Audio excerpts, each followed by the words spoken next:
Our praise team works really hard, and they sounded really good. Do you mind giving them a round of applause? I know it's not for them. They do a really good job. They were here yesterday, giving up their Saturdays to make it happen. Happy Easter, everybody. Yeah, that's pretty good. That's pretty good. I would do one of those things, but I hate it when speakers like, oh, it's not good enough, let's do it again. So we're not going to do that. But I just want you to know, I noticed some of you weren't saying it. We're making a huge claim here this morning. This is enormous. And I realize that not everybody in here believes what we're about to talk about. And this isn't going to be a sermon where I just try to pull out all the proofs for you to make sure that you agree. But I want you to know that even if you do not believe the claim that we're making this morning, it's not like Christians have some special, thing in our DNA that makes it easier for us to believe a wild claim. It's not like there's anything extra going on up in our brains. It's not like God has doused us with some sort of faith gene. It's just that we have worked through some things as well, and we're hopeful that you can too. The claim we're making, and this is wild. The claim we're making this morning has the power to change how you take in information in your brain. I mean, that's nuts. To think that you might feel like, today was okay, or yesterday was fine, or, whatever, but your work tomorrow, your parenting tomorrow, your marriage tomorrow, the information we're talking about today has the power to transform how you think about that, your perspective on that. It's pretty wild. Now, the claim is not a surprise. Nobody woke up this morning thinking, I wonder what day it is when they put on their pastel shirt, right, to come to church, or, and some of you are looking pretty good. Thomas wore his pink jacket, and it looks awesome. I almost gave him my sermon notes and said, you just got to go preach for me because you look so much better. Nobody's confused about the claim that we're making. What we're saying is that Jesus actually died. His heart stopped beating, his lungs stopped inflating with air, his synapses stopped firing, blood stopped coursing through his veins. He died. And there were some people who cared about him, who took him down off the cross, and because they were kind of in a hurry because the Sabbath was coming and you can't work on the Sabbath and burying people is working, they put him in a tomb really quickly. But the claim we are making, the dying part isn't that crazy. I mean, that happens unfortunately all the time. The claim we're making is that as he was laying in that tomb, his lungs reinflated with air, and his synapses started firing again, and his heart started beating again, and blood started flowing through his veins, and his eyes opened, and he woke up. That's the claim. And I'm telling you, I know it's nuts. Even when we come to a church, there are people in this room that are like, I don't believe it. I'm just not sure I believe it. There are people in the room, and that's okay. It's okay not to believe it. It is a crazy thing. But hold off on judgment just for about 20 minutes. Not that you're going to be convinced at the end of this, but I just want you to know that there's good reasons to believe. And then, by the way, it's kind of intriguing, right? I mean, that billions of people around the world believe this wild thing. That's kind of intriguing. You should want to explore that a little bit. Some of you don't believe it, and I get that, and that's okay, and I'm really glad you're here. Some of you have been around it a long time, and you've been through many, many Easters, and you don't get it. And I don't mean that in a negative way. I totally understand. Like, you grew up going to church, and they made a big deal, and people would say things like, he's risen, and then other people would cheer and get excited and shout, and you're like, I don't get it. Like, I believe in miracles. I believe that the Red Sea parted and the children of Israel walked through on dry land. I believe that David took down Goliath with a stone. I believe those things. I believe that Jesus rose from the dead, but I'm not exactly sure how that's supposed to really make much of a functional difference in my life. I mean, I get it. It's cool. That's awesome. But what does that mean for me, really? I don't know that I really get it. And I don't want to admit that. And believe me, I understand that. We don't want to come to church and be like, excuse me, I don't really understand what the big deal about the resurrection is. Because everybody else seems so excited about it. They all got dressed up and ate a bunch of candy this morning. And you don't want to be the one person that's like, I'm not sure I get it. I get that. I get that. So we're going to talk about how this matters to you today as well. And then some of you are here in the room and you're like, I just don't want to forget it because I do believe it, I do get it, but it's not always the thing that is just central in my life. It's not always this reality that I hold on to and I think about all the time. It kind of slips through my hands a little bit like sand. I want to believe it, I want to make it matter, I want it to be part of my life, but it's just not always there. So all I can do, I've been praying about all of you, all week, by the way. I've been praying about all of you, you know. Some of you are like, you didn't pray about me. Yeah, I did. Prayed about you. And all I could do is preach faithfully what I believe to be true and ask that the power of God work in your life and that you come to the end, maybe not of this message, but maybe of this, maybe, who knows, that would be awesome. Or maybe of this day, or maybe of this week, or there's some like bolt of lightning at some point where God zaps you with the truth and you're like, oh, I do believe. I do get it. I do want it to be the central feature of my life. So here's where we are in our big story. We're in the middle of a sermon series, and if you haven't been here, don't worry, I'm going to get you caught up in about 10 seconds, which begs the question is, why did everybody else have to sit through sermons the last few weeks? But I promise I'll get you caught up. Here's where we are in the story. The story was, like, when Jesus was born, he's this little baby, and you remember those wise men from the east? They came to Israel, and they went to Israel's king, the grown-up king, and they said, excuse me, sir, can you tell us where the new king is? Now, that was a big surprise for the king. He was like, oh, wait, what? The who king now? The new king?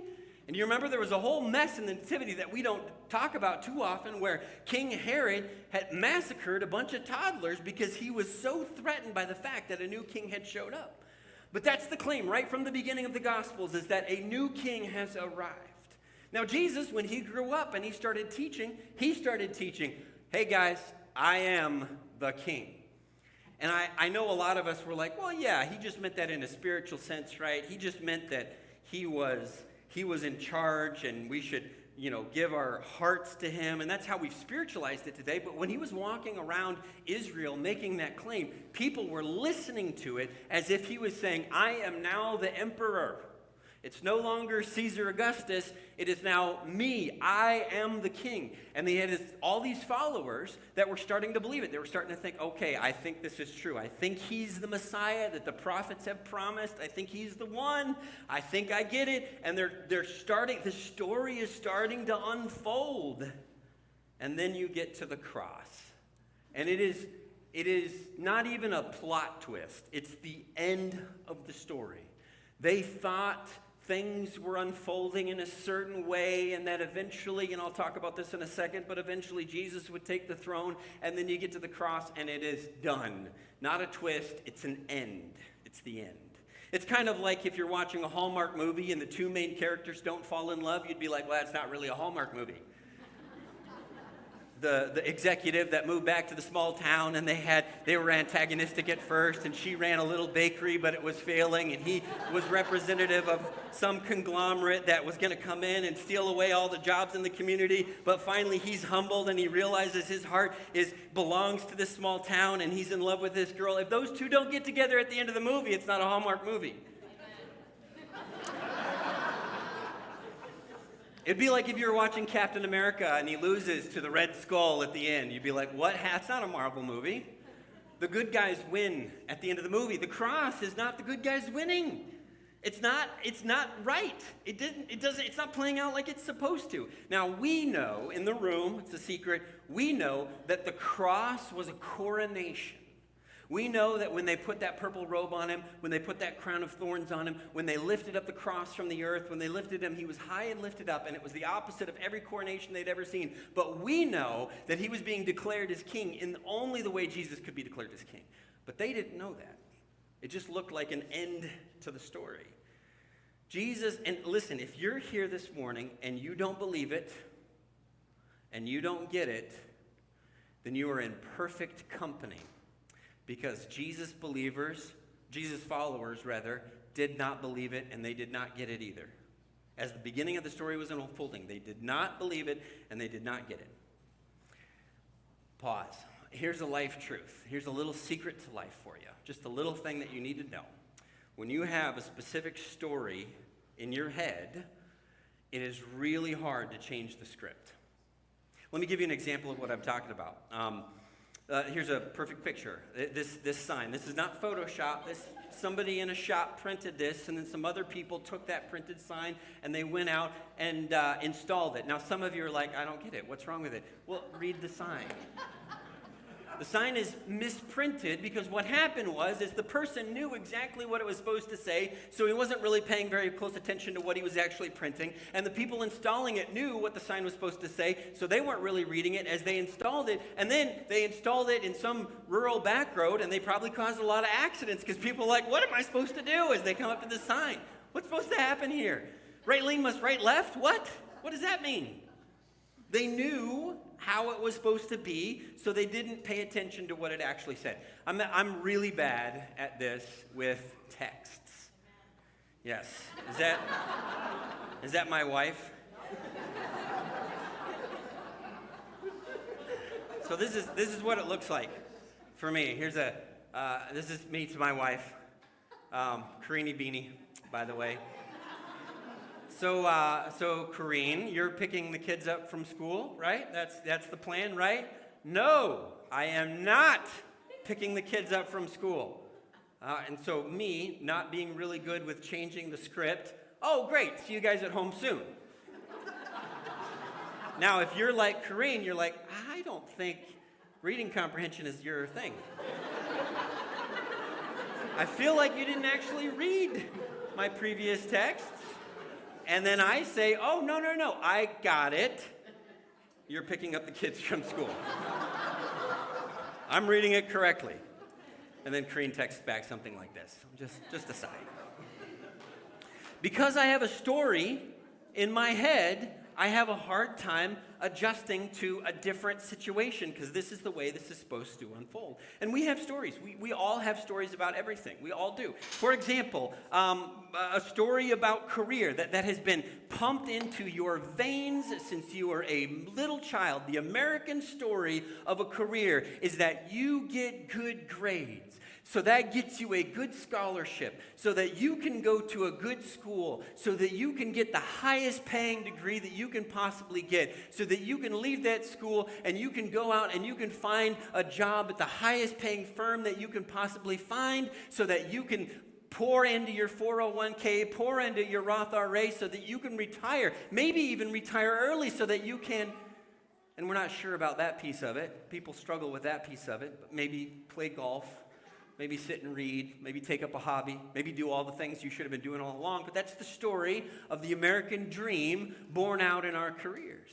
We have stories of marriage where you're going to meet the most beautiful girl. You're going to meet the most handsome man. And when you look at each other, it's a Hallmark movie unfolding in your heart.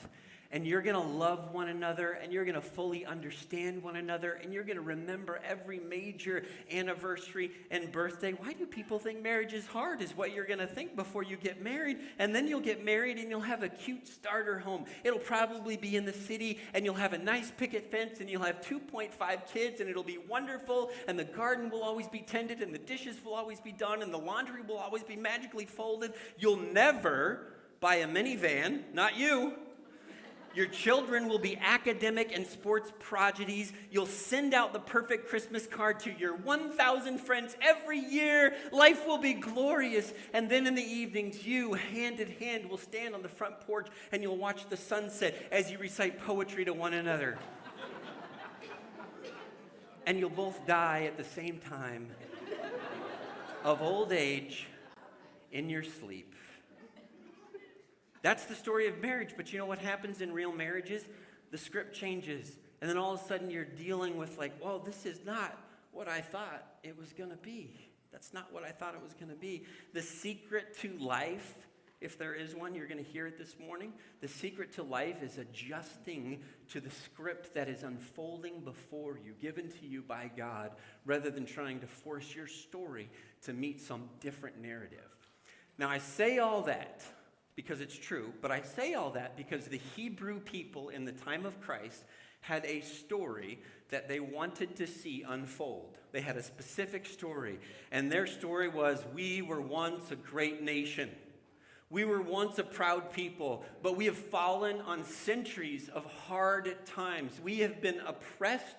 We have been occupied. But there was a promised king with a capital K who was promised by the prophets, and he was going to come fix it all. He was going to come into our nation, and he was going to round up followers. He was going to preach or speak great speeches, and people would be incited to revolution, and he would gather soldiers, okay, fishermen, but maybe we can train them, and he would bring crowds of people, and they would storm the capital in Jerusalem, and they would kick out all the Romans, and then they would take this king, and they would put him on the throne in Jerusalem, and our nation would once reclaim its former glory. That was the story of the average Hebrew person. We are God's chosen people. And they began to see that story unfold in the life of Christ, and then crucifixion. This is not how the story should unfold. If the text messages Jesus had with his followers, they probably would have read something like this. Okay, Jesus, here's the plan. This is Peter. Destroy Romans, reclaim the throne, restore our former glory. And then Jesus would have responded, no, that is the opposite of what I've been saying. Totally, completely. What I've been saying is this. How many times do I have to say it? I'm going to die, and then I'm going to rise again in 3 days. And then Peter would respond with something, because he's a lot like all of us. Once we have a story in our head, no, totally got it. Bloody revolt, grabbing swords now, prepare to take the throne, can't wait. Even up until the minute of Jesus' arrests. This is the story Peter had in his mind, which is why he cut off Malchus's ear as they were trying to arrest Jesus, because he was looking for bloody revolt. It did not involve Jesus being arrested, beaten, and crucified. None of his story involved that. Because you can't be king when you're dead. It's really hard. You can't lead from the grave. You can't be on the throne when you're in a tomb. How many of you remember the Choose Your Own Adventure books? You remember those? All right, only old people. Okay, very interesting, very interesting. Oh, I see one young person here. The Choose Your Own Adventure books were great because you could, of course, cheat and be like, ooh, I don't want to choose that one because that's a dead end, because all the stories, when they didn't end the way you wanted them to, they would show you, oh, dead end, this is it. This is the end of the story, and then you'd have to go back and do something else. And the problem is that we would love our lives to end that way. Like, I'm moving this direction. I've made this choice. Ooh, looks like a dead end, so I'm going to revert back to page 124, and we're going to try something else. We're going to try a little bit different. But the cross wasn't a twist in the story in their minds. It was an ending. So what we're going to do, we're going to walk through just a super short text. I've taken a lot of time to set this up, so we're going to walk through a super short text talking about the resurrection. I think this is cool. The text we're going to read, it's only 8 verses, so it'll be fast, but the whole story that we're going to read unfolds in less than 10 minutes. It's just 10 minutes of their life, and it completely changed their world, and it completely changed the world. Just 10 minutes. It's wild to think about what can happen in 10 minutes that completely changed everything. All right, a couple things to note as we read this story. It's out of the book of Mark, and if you've ever read your Bible, you're like, where did this Mark character come from? He's not mentioned within the Gospels. Why is he writing a Gospel? Well, it seems like Mark was an assistant to Peter, who was an apostle, and it seems like Mark is writing down what he has been told to write down from Peter. So that means you're hearing Peter's point of view, which is very interesting to know. And if you listen, you'll start to notice there's a rhythm, a cadence to this story and how it's told, as if Peter has recounted it many times and he knows exactly what to emphasize and what to leave out, and you get this perfect little encapsulation of the resurrection story. So Mark chapter 16, verse 1. Mark 16, verse 1. When the Sabbath was over, Mary Magdalene, Mary the mother of James, and Salome brought spices so that they might go anoint Jesus' body. Remember, rushed burial in the tomb. They got to make it not smell bad. That's why they're bringing spices. It's kind of gruesome to think about. I know. It's weird. You can't work on the Sabbath, so they had to bury it quickly. Do this later. Dead body smells. The ladies were going back to finish the job. What is the fact that they had gathered spices and they're walking back to the tomb tell us about what they believed had happened to Jesus? They're bringing spices to cover up a dead body smell because they believe he's dead. Which means, and this is true for everybody, but especially these people, nobody was thinking resurrection.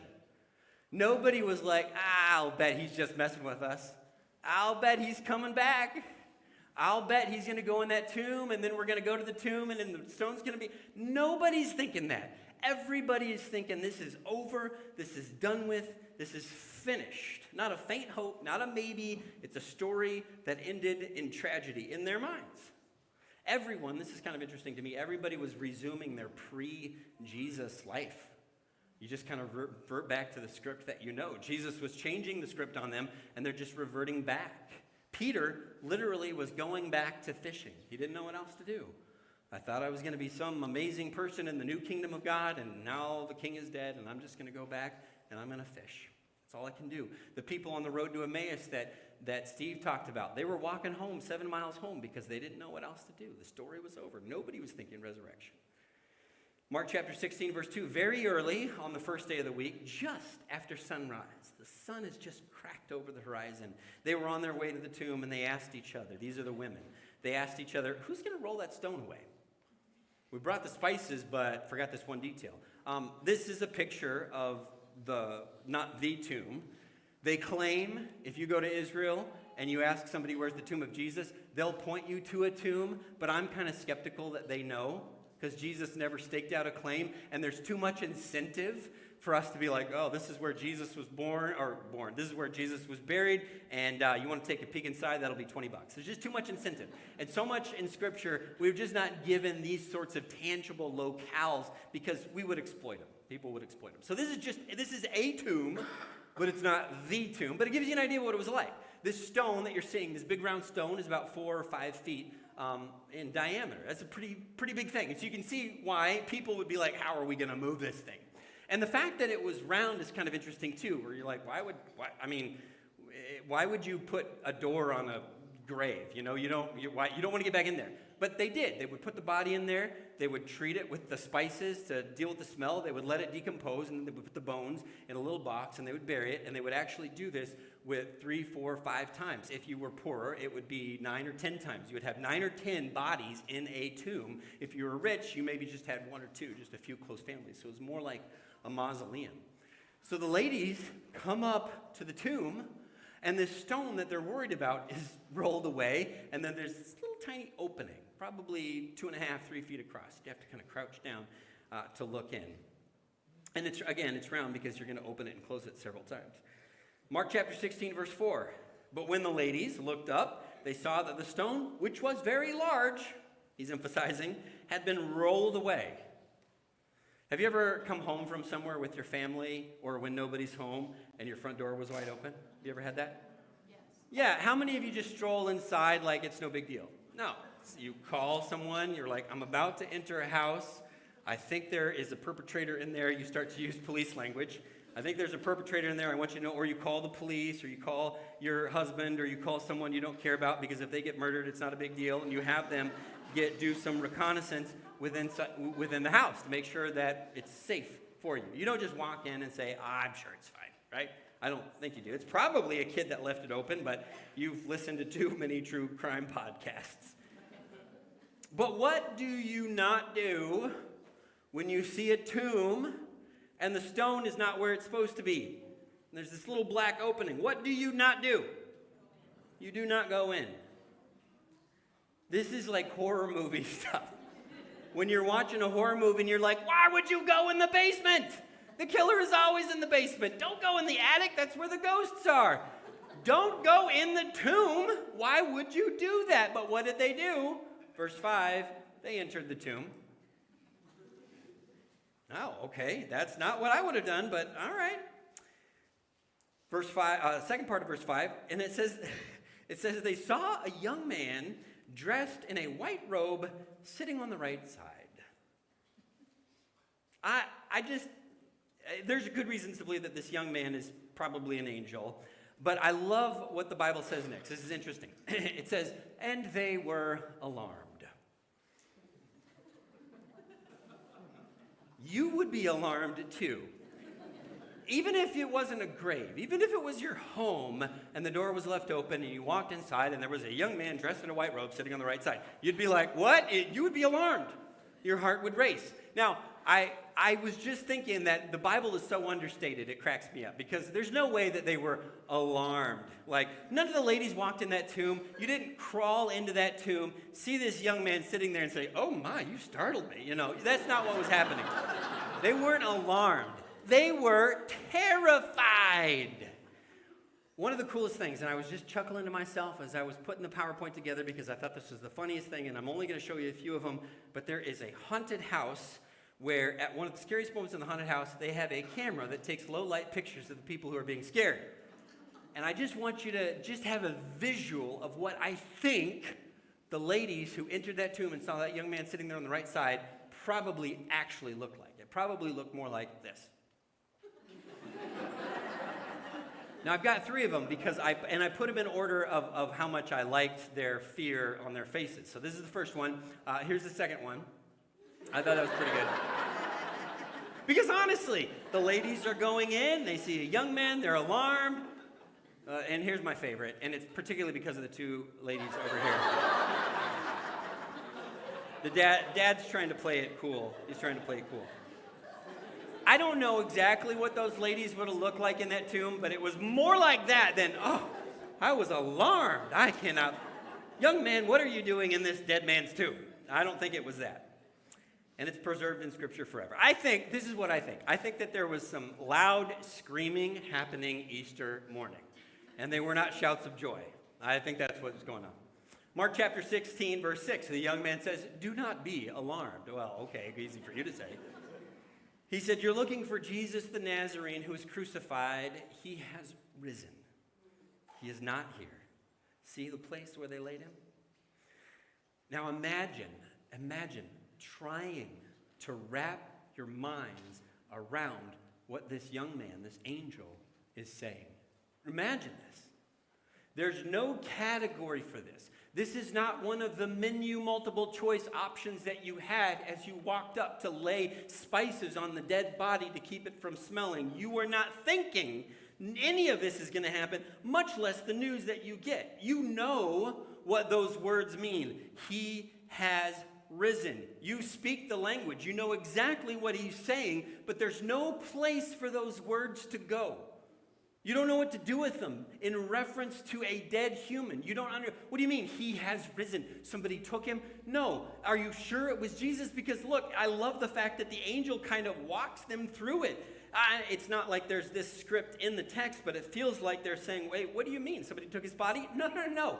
He has risen. Wait, we don't understand. Okay, you're looking for Jesus the Nazarene? Yeah, that's the guy that we saw die. We saw that. Yes, we're looking for him. The one that was crucified? Yes, we're looking for that Jesus. He was crucified. He's not here. What? That does not compute. And then you can imagine the young man stepping aside and saying, look, this is where they laid him. He's not here. What's going on? Here's what's happening. A new story is being written. A story they could not have anticipated. They couldn't have guessed at. They could not have figured out this is what was happening. This is a brand new story. They couldn't have imagined it. Mark chapter 14, verse 7, this is the young man, the angel says, but go tell his disciples and Peter. Remember we said this is probably Peter's account. Go tell his disciples and Peter, he is going ahead of you into Galilee. There you will see him just as he told you. And Peter. Now, if you recall, if you've grown up around church, you know that Peter's last 2 interactions with Jesus hadn't been great. The first one, while the heat was really starting to rise on Jesus because people were like, we got to take this guy out, and Jesus wanted to go pray, and he asked 3 of his trusted apostles to go with him. Hey, will you watch what's going on? Will you watch while I go pray? And I think in part what he's saying, will you watch while I make myself vulnerable, while I close my eyes and I get on my knees and I pour myself out to God? Will you make sure no Romans are coming to stab me in the back? Will you watch? And what happens to Peter? Falls asleep on the job. This Peter who said, I will never forsake you. This Peter who was willing to pull swords, he falls asleep on the job. But what's the second thing that happens to Peter? Well, he literally, Mark chapter 14, verse 71, Mark chapter 14, verse 71, earlier in the story, he began to call down curses, and he swore to them. This is Peter following the procession of Jesus' arrests. He swore to them, I don't know this man you're talking about. And then immediately the rooster crowed the second time. I watched a documentary when I was a kid. I was probably 12 or 13 years old, and I don't know why I watched it, but this family had tragically lost their dad. And they were interviewing one of the kids, and the kid had said, I never got to say goodbye to him. And something about that just deeply affected me. So for the next year, I made very sure to say goodbye to every family member in case I died, or they died. And I'm sure it was very odd to my family as I was leaving the house, and I would turn back and I would say, bye, Mother. Bye, Father. See you on the other side. And I would go to the basketball court or whatever, but even today, I still it feels wrong to me to not have okay, make sure I say goodbye, because it would haunt me if something happened because of that documentary I watched. Imagine how it haunted Peter to know that his last interaction with Jesus, this man that he loved, that he claimed he was going to give his life for, had been I don't know that guy. I don't know that guy. Imagine how that haunted. And when the angel says, hey, go tell the disciples, and make sure you get Peter, because he's probably not doing great. Make sure you let him know what happened. Wow. Now, this is amazing, because the Bible is not a Hallmark movie. The way that Mark ends is crazy. Mark chapter 16, verse 8. Trembling and bewildered, the women went out and fled the tomb. They said nothing to anyone because they were afraid. And that is where Mark ends. That's where it ends. Now, some of you are like, wait a second. My Bible has some more. I mean, sure, it's all in italics, but it's got more text there. Well, it seems that someone who was in charge of preserving Scripture just did not like that ending, and then they added. Nothing that the rest of the text says is wrong. It just, if you read that little note right after the end, it says, hey, the very best and oldest manuscripts don't have Mark chapter 9 through 20. They don't have it. It seems, what they're saying, it seems that the story ends right here in verse 8. They said nothing to anyone because they were afraid. And some of you are like, well, that bothers me because the Bible, can we trust it? I taught a whole sermon on this, and so you can go back and you can listen to it if you want. You can scan that QR code and you can be like, yeah, what? Can't we trust the Bible? So if you have questions, you can start there. I'm not going to re-preach that sermon here. But it feels like Mark lost the last page of the sermon. Like, what's happening? What's going on? The most compelling answer is that Mark meant to end the story here. And I love this. I love the idea that he meant to end the story here, because as you're reading it, right? You're reading the story. And I love doing this to my kids when I read to them, and they're getting too old for me to do this anymore, but I love doing this. I read, and I try to end reading for the night on a cliffhanger, because my favorite thing is when they go, read more. And I feel like that's kind of what Mark is doing. Like, hey, what happened next? But the deal is the person could look up, you and I, but the person in the first century could look up from reading Mark, and they could look up and they could see Christians and churches. They could see the growth of the Jesus kingdom based on this story, based on what happened. They could see what would happen. They could see that there were hundreds of thousands of Christians in the world. We can look up from the book of Mark and we can see billions with a B of Christians in the world. Billions. There's sort of an epidemic of hopelessness in the world. You've seen it. You've seen it in the news. You've seen it in your coworkers. You've seen it in your coworkers when they talk about the struggles their children are having. You've seen it in your classmates. There's an epidemic of hopelessness. And I think there's an epidemic of hopelessness because the stories we're telling ourselves are not playing out like we want them to. But there is a story that we have access to that does not end. It doesn't end with death. It doesn't end with this life. The story is unfinished, and it forces us, Mark's ending forces us to consider where it goes. What's next? What's next for them, and what's next for me? And this is true because Jesus came back. Your story can have a different ending than maybe where it's headed even right now. Now you have a choice. You have a choice. You don't have to believe it. I maybe haven't given you any reason to believe it. You don't have to believe it. You don't have to get it. It's a big claim. You can look up for it for yourself. But if this is true, your story can look very, very different. Very different. I'm going to ask the praise team to come back up on the stage. We're going to sing a song called Living Hope. And it's such a good song. I mean, it says it right there in the title, right? Living Hope. But I want you to know something about the song. I'm no music guy. I'm no conductor. But as we sing this song, it walks us through the story of the gospel. It walks us through his life and then his death. But there's this part, after the second chorus, there's this part where the line says, in fact, I maybe have it here. Then came the morning that sealed the promise. Your buried body began to breathe out of the silence.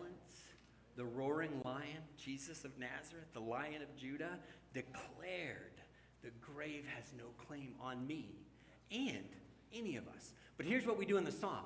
We sing that, and then we repeat it. We sing it again. And the second time you sing it, it's not, you sing this first part quietly. Then came the morning. You sing it quietly. But then you get to the second part, and you sing it like you mean it. You declare it. And I've said this so many times, and probably sick of hearing me. Sometimes you sing things because you believe them to be true. Sometimes you sing things so that they will be true in your life.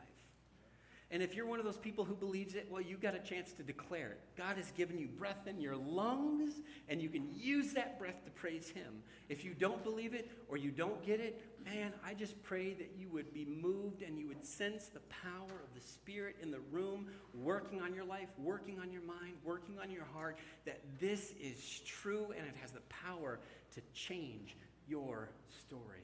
Would you stand together as we sing this in closing?